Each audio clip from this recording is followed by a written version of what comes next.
Día 354 de nuestro reto Lee la Biblia este año. 3 maneras de vencer el mal. En el último discurso que hizo en su vida, el 31 de marzo de 1968, el doctor Martin Luther King repitió la frase "nosotros venceremos" una y otra vez. Se hacía eco de las palabras de la cantante folk Joan Baez, quien en 1963 lideró una multitud de 300,000 hombres, de 300,000 personas cantando "We Shall Overcome", nosotros venceremos. Canción que habla de la victoria y de cómo descubrir la esperanza y un futuro en medio de la adversidad. A lo largo de este año, al estudiar toda la Biblia, hemos visto que no debemos esperar tener una vida fácil. La Biblia es fiel a la vida real. La vida conlleva muchas luchas, pruebas, padecimientos, tentaciones y dificultades y batallas. Pero en Cristo puedes ser un vencedor. Salmos 145, versículos 8 al 13 dice: Clemente y misericordioso es Jehová, lento para la ira y grande en misericordia. Bueno es Jehová para con todos, y sus misericordias sobre todas sus obras. Te alaben, oh Jehová, todas tus obras, y tus santos te bendigan. La gloria de tu reino digan y hablen de tu poder, para hacer saber a los hijos de los hombres sus poderosos hechos, y la gloria de la magnificencia de su reino. Tu reino es reino de todos los siglos, y tu señorío en todas las generaciones. Salmo 145 habla acerca del amor de Dios que lo supera todo. El amor es la fuerza más poderosa del mundo. Es por medio de él que vencemos. Ese era el mensaje de Martin Luther King, quien afirmó: la oscuridad no puede disipar la oscuridad. Solo la luz puede hacerlo. El odio no puede remover el odio. Solo el amor puede hacerlo. Dios es la fuente de amor. Él es compasivo, grande en amor. Él se compadece de toda su creación. El amor de Dios es lo que vence al mal. Imita a Dios en todas tus relaciones, especialmente cuando te encuentres con grandes dificultades. Sé clemente y compasivo, lento para la ira y grande en amor. El amor de Dios no es un amor débil o vacilante, está respaldado por su poder y fuerza. El pueblo de Dios hablará de la gloria de tu reino. Que proclamen tus proezas para todo el mundo, para que todo el mundo conozca tus proezas y la gloria y esplendor de tu reino. Esto es algo en lo que te puedes apoyar por todas las edades, pues el reino de Dios es un reino eterno. Al declarar el amor y el poder de Dios juntos, no es de extrañar que David se vuelque en alabanza. Que te alaben, Señor, todas las obras, que te bendigan tus fieles. Señor, gracias porque aunque las batallas de esta vida sean grandes, nosotros venceremos y disfrutaremos del esplendor glorioso de tu reino para siempre. Apocalipsis 12. La mujer y el dragón. Apareció en el cielo una señal, una mujer vestida del sol con la luna debajo de sus pies y sobre su cabeza una corona de 12 estrellas, y estando encinta clamaba con dolores de parto en la angustia del alumbramiento. También apareció otra señal en el cielo: he aquí un gran dragón escarlata que tenía 7 cabezas y 10 cuernos, y en sus cabezas 7 diademas, y su cola arrastraba la tercera parte de la estrella del cielo y las arrojó sobre la tierra. Y el dragón se paró frente a la mujer que estaba para dar a luz, a fin de devorar a su hijo tan pronto como naciese. Y ella dio a luz un hijo varón, que regirá con vara de hierro a todas las naciones, y su hijo fue arrebatado para Dios y para su trono. Y la mujer huyó al desierto, donde tiene lugar preparado por Dios, para que allí la sustenten por 1260 días. Después hubo una gran batalla en el cielo. Miguel y sus ángeles luchaban contra el dragón, y luchaban el dragón y sus ángeles, pero no prevalecieron, ni se halló ya lugar para ellos en el cielo. Y fue lanzado fuera el gran dragón, la serpiente antigua, que se llama Diablo y Satanás, el cual engaña al mundo entero. Fue arrojado a la tierra, y sus ángeles fueron arrojados con él. Entonces oí una gran voz en el cielo que decía: ahora ha venido la salvación, el poder y el reino de nuestro Dios y la autoridad de su Cristo, porque ha sido lanzado fuera el acusador de nuestros hermanos, el que los acusaba delante de nuestro Dios día y noche. Y ellos le han vencido por medio de la sangre del Cordero y de la palabra del testimonio de ellos, y menospreciaron sus vidas hasta la muerte. Por lo cual, alegraos, cielos, y los que moráis en ellos. Ay de los moradores de la tierra y del mar, porque el diablo ha descendido a vosotros con gran ira, sabiendo que tiene poco tiempo. Y cuando vio el dragón que había sido arrojado a la tierra, persiguió a la mujer que había dado a luz al hijo varón, y se le dieron a la mujer las dos alas de la gran águila para que volase de delante de la serpiente al desierto a su lugar, donde es sustentada por un tiempo y tiempos, y la mitad de un tiempo, y la serpiente arrojó de su boca tras la mujer agua como un río para que fuese arrastrada por el río, pero la tierra ayudó a la mujer, pues la tierra abrió su boca y tragó el río que el dragón había echado de su boca. Entonces el dragón se llenó de ira contra la mujer y se fue a hacer guerra contra el resto de la descendencia de ella, los que guardan los mandamientos de Dios y tienen el testimonio de Jesucristo. Apocalipsis 13:1. Y me paré sobre la arena del mar y vi subir del mar una bestia que tenía 7 cabezas y 10 cuernos, y en sus cuernos 10 diademas, y sobre sus cabezas un nombre blasfemo. Apocalipsis 12 y Apocalipsis 13 en su versículo 1 habla acerca de que Jesús vence al demonio. A veces sientes culpa, incluso después de haber confesado tu pecado pidiendo perdón. A veces te sientes mal contigo mismo, sin razón aparente. ¿Alguna vez has experimentado un vago y nebuloso sentido de condenación? Esas son algunas de las maneras en las que el demonio opera. Es el acusador. La palabra hebrea para Satanás significa acusador o difamador. Él acusa a Dios ante la gente, haciendo que Dios se lleve la culpa de todo y diciendo que no hay que confiar en Dios. También acusa a los cristianos ante Dios, niega el poder de la muerte de Jesús, te condena y te hace sentir culpable. No necesariamente por un pecado particular, sino mediante un sentimiento general y vago de culpabilidad. En contraste, cuando el Espíritu Santo nos convence de nuestro pecado, siempre lo hace de forma específica. Este pasaje nos cuenta cómo puede ser vencido el demonio. El libro de Apocalipsis abre con lo que está pasando tras los sucesos de la historia y revela lo que está por venir. Una y otra vez Juan recapitula la historia desde la primera venida de Cristo hasta la segunda. Cada vez hay conflicto y persecución, pero en última instancia hay victoria y celebración. En el capítulo 12 hay 3 protagonistas principales. El Hijo. Jesús es el Hijo varón que gobernará a todas las naciones. Es llevado hasta Dios que está en su trono. El demonio. El demonio es descrito como el dragón rojo. Su identidad es revelada en el versículo 9, el gran dragón, aquella serpiente antigua que se llama Diablo y Satanás, y que engaña al mundo entero. Él es el acusador. La mujer. Quizá la interpretación más obvia es que la mujer es María, la madre de Jesús.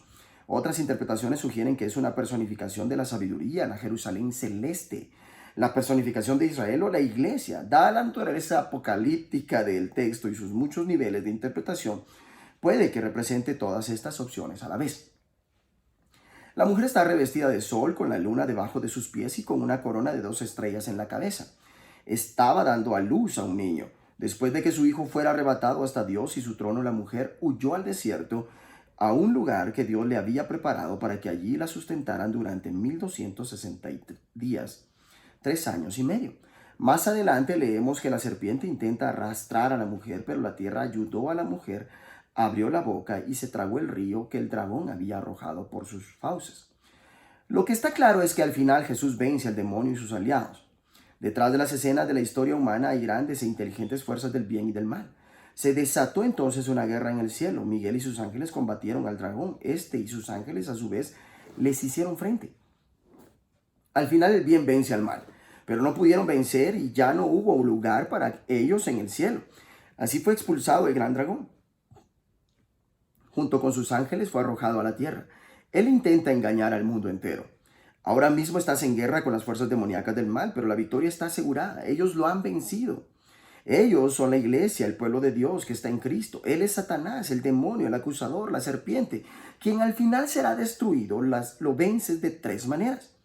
Confía en la sangre, la cruz de Jesús, la sangre del Cordero. Es la victoria suprema sobre el demonio. Puedes estar seguro de que permanecerás ante Dios. Ya no hay ninguna condenación para los que están unidos a Cristo Jesús. Ya no tienes que despertarte sintiéndote culpable, como señaló Corrie ten Boom. La sangre de Cristo es como las lágrimas de los ojos que limpian las manchas de suciedad. Cuenta tu historia. Vencieron por el mensaje del cual dieron testimonio. Apocalipsis 12:11. Tu testimonio es la manera más poderosa de vencer la oposición a la fe. Es muy difícil discutir con tu historia, pues nadie puede negar tu experiencia personal. Arriésgate por Jesús. No valoraron tanto su vida como para evitar la muerte. O como dice The Message, no amaban a sí mismos, estaban dispuestos a morir por Cristo. Puedes estar absolutamente seguro de tu futuro y por tanto puedes arriesgar o apostar tu vida por Jesús, seguro en sus brazos. Señor, Gracias porque en cuanto nos ponemos del lado de Jesús, estamos en el lado vencedor. Ayúdame a vencer al enemigo por la sangre del Cordero, por la palabra de mi testimonio y por estar dispuesto a arriesgar mi vida por ti. Veamos ahora Esdras capítulo 6. Entonces el rey Darío dio la orden de buscar en la casa de los archivos donde guardaban los tesoros allí en Babilonia, y fue hallado en Acmeta, en el palacio que está en la provincia de Media, un libro en el cual estaba escrito así: memoria. En el año primero del rey Ciro, el mismo rey Ciro dio orden acerca de la casa de Dios, la cual estaba en Jerusalén, para que fuese la casa reedificada como lugar para ofrecer sacrificios, y que sus paredes fuesen firmes, su altura de 60 codos y de 60 codos su anchura, y 3 hileras de piedras grandes y una de madera nueva, y que el gasto sea pagado por el tesoro del rey. Y también los utensilios de oro y de plata de la casa de Dios, los cuales Nabucodonosor sacó del templo que estaba en Jerusalén y los pasó a Babilonia, sean devueltos y vayan a su lugar, al templo que está en Jerusalén, y sean puestos en la casa de Dios. Ahora pues, Tatnai, gobernador del otro lado del río, Setar-Boznai, y puestos compañeros, los gobernadores que estáis al otro lado del río, alejaos de allí. Dejad que se haga la obra de esa casa de Dios, que el gobernador de los judíos y sus ancianos reedifiquen esa casa de Dios en su lugar. Y por mí es dada orden de lo que habéis de hacer con esos ancianos de los judíos para reedificar esa casa de Dios, que de la hacienda del rey, que tiene del tributo del otro lado del río. Sean dados puntualmente a esos varones los gastos para que no cese la obra, y lo que fuere necesario, becerros y carneros y corderos para holocaustos al Dios del cielo, trigo, sal, vino y aceite, conforme a lo que dijeren los sacerdotes que están en Jerusalén, les sea dado día por día sin obstáculo alguno, para que ofrezcan sacrificios agradables al Dios del cielo y oren por la vida del rey y por sus hijos.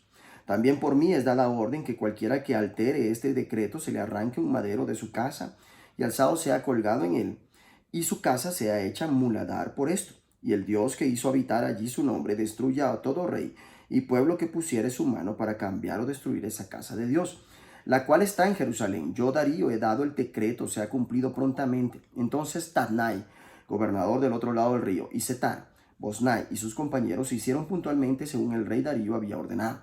Y los ancianos de los judíos edificaban y prosperaban conforme a la profecía del profeta Ageo. Y de Zacarías, hijo de Ido, edificaron pues y terminaron por orden del Dios de Israel, y por mandato de Ciro, de Darío y de Artajerjes, rey de Persia. Esta casa fue terminada al tercer día del mes de Adar, que era el 6º año del reinado del rey Darío. Entonces los hijos de Israel, los sacerdotes, los levitas y los demás que habían venido de la cautividad, hicieron la dedicación de esta casa de Dios con gozo, y ofrecieron en la dedicación de esta casa de Dios 100 becerros, 200 carneros y 400 corderos, y 12 machos cabríos en expiación por todo Israel conforme al número de las tribus de Israel, y pusieron a los sacerdotes en sus turnos y a los levitas en sus clases para el servicio de Dios en Jerusalén conforme a lo escrito en el libro de Moisés. También los hijos de la cautividad celebraron la Pascua a los 14 días del mes primero, porque los sacerdotes y los levitas se habían purificado a una, todos estaban limpios. Y sacrificaron la Pascua por todos los hijos de la cautividad y por sus hermanos los sacerdotes y por sí mismos. Comieron los hijos de Israel que habían vuelto del cautiverio con todos aquellos que se habían apartado de las inmundicias de las gentes de la tierra para buscar a Jehová Dios de Israel.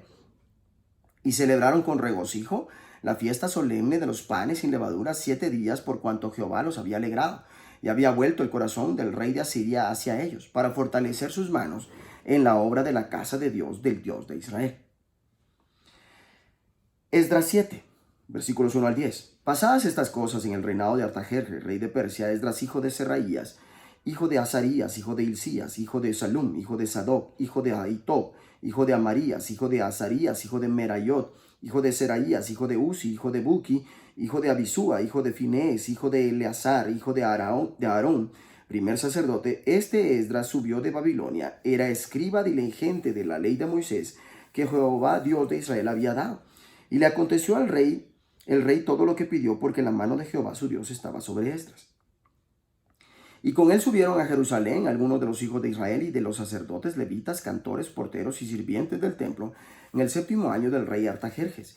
Y llegó a Jerusalén en el mes 5º del año 7º del rey, porque el día 1 del primer mes fue el principio de la partida de Babilonia, y al 1 del mes 5º llegó a Jerusalén, estando con él la buena mano de Dios, porque Esdras había preparado su corazón para inquirir la ley de Jehová y para cumplirla, y para enseñar en Israel sus estatutos y decretos.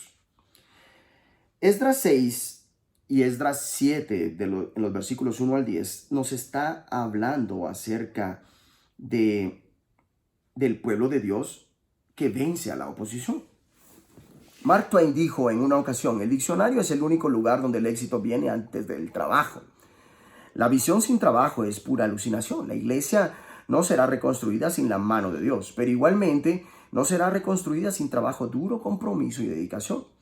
Aunque el trabajo en el templo había sido suspendido a causa de la oposición, finalmente el rey Darío ordenó que se investigara en los archivos. Encontraron el decreto original del rey Ciro ordenando la reconstrucción del templo. Darío volvió a emitir la orden diciendo que la construcción debía continuar en la casa de Dios y nadie debía interferir con ella. El templo se completa en el 515 a.C. Esto causó una enorme celebración y alegría. Celebraron con mucho gozo porque el Señor les había devuelto la alegría. Hubo un largo periodo de silencio entre el final del capítulo 6 y el comienzo del capítulo 7, posiblemente el 458 a.C.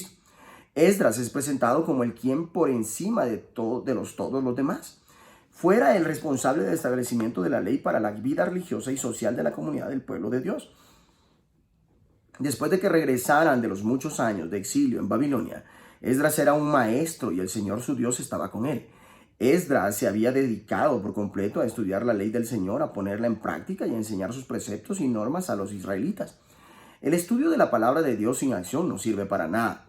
El ejemplo de Esdras proporciona un maravilloso modelo que seguir. Sumérgete en la palabra de Dios dedicándole tiempo y esfuerzo a su estudio. Date cuenta de que esto no es suficiente en sí mismo. Deja que la palabra de Dios modele y cambie tu vida también. Ponla en acción y enseña a otros a hacer lo mismo. Señor, gracias porque me das la victoria final sobre todos los obstáculos y oposiciones y porque me llenas de gran alegría. Ayúdame a estudiar la revelación de Dios, a aplicarla en mi vida y a enseñar a otros tus verdades y caminos. Que Dios te bendiga.